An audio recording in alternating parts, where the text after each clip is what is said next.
Olá amigos, o dia seguinte, aquilo que os primeiros seguidores de Jesus fizeram após a sua ascensão. Hoje quero falar convosco acerca de uma loucura razoável. O nosso modo de pensar e de viver é secularmente de difícil aceitação. Roça por vezes até numa certa opinião geral alguma loucura. Mas reparamos bem, é sempre razoável e sem dano para a harmonia social. Claro, desde que haja uma certa, nem que seja tacitamente, uma aceitação da autoridade civil, ou pelo menos uma postura não insidiosa. Vamos ler o texto bíblico para hoje. Atos dos Apóstolos, capítulo 26, versículos 24 a 32. Dizendo ele estas coisas em sua defesa, Festo o interrompeu em alta voz. Estás louco, Paulo. Teu enorme saber te levou à loucura. Paulo, porém, retrucou. Não estou louco, excelentíssimo Festo, mas são palavras de verdade e de bom senso que profiro, pois destas coisas tem conhecimento o rei, ao qual me dirijo com toda a audácia, persuadido que nada disto lhe é estranho. Aliás, não foi num recanto remoto que isto aconteceu. Crês nos profetas, rei Agripa? Eu sei que crês. Agripa, então, retorquiu a Paulo. Ainda um pouco e, por teus raciocínios, fazes de mim um cristão. E Paulo disse-lhe, eu pediria a Deus que, por pouco ou por muito, não só tu, mas todos os que me escutam hoje, vos tornasseis tais como eu sou, claro, com exceção destas correntes.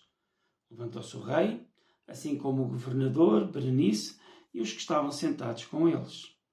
Ao se retirarem, falavam entre si. Um homem como este nada pode ter feito que mereça a morte ou sequer a prisão. E Agripa concluiu dizendo a Festo, este homem bem poderia ser solto se não tivesse apelado para César. A ressurreição dos mortos é um assunto tabu que normalmente interrompe os raciocínios do apóstolo Paulo ao longo das suas preleções. Não aconteceu apenas aqui, já aconteceu anteriormente, como vimos. E isto remete-nos para o dilema de que não é com discursos inócuos que incomodamos as sociedades seculares que normalmente se alheiam de Deus e também do seu plano para a humanidade em geral.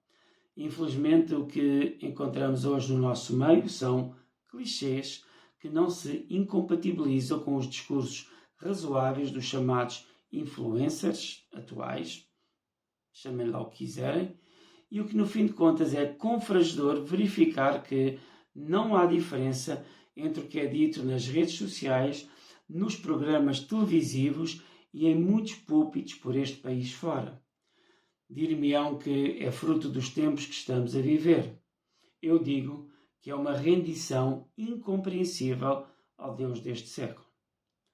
Palavras verdadeiras e de bom senso precisam-se, mas não para uma aceitação generalizada, antes para colocar os grandes decisores entre o seu compromisso irracional e também a ética, entre o apego ao poder a qualquer preço e uma boa consciência que reconheça que Deus é central para uma boa conduta, para um bom rumo orientador de qualquer política pública e, no fim de contas, para o bem geral, não apenas para o seu interesse pessoal.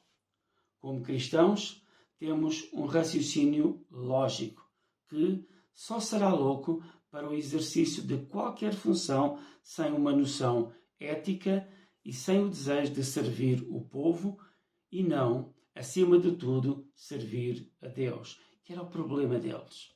E é esse o problema que Paulo coloca a estes decisores. Têm de optar entre uma consciência pura e o seu interesse de agradar às elites, aos grupos de pressão, aos lobbies, que mantinham alguma pacificação social e aos interesses pessoais que estão sempre em jogo quando Deus entra na questão. Foi sempre assim e será sempre assim. Há um reconhecimento de que temos razão, como eles também reconheceram. O que preferimos faz sentido, mas, e há sempre um mas, que causa esta incompatibilidade entre a verdade e o status quo das coisas, dos interesses imediatos, do espírito parcial, onde o diabo age livremente, até mesmo nos meios mais inesperados. Não tenhamos receio de expor, seja o que for, a bem da verdade, mesmo com prejuízo próprio, como aconteceu com o apóstolo Paulo. Deus fará o resto, se formos fiéis à verdade, à bondade divina e à consciência que nos mantém sãos e também operantes. Vamos agir assim e não tenhamos medo, peço desculpa, das consequências.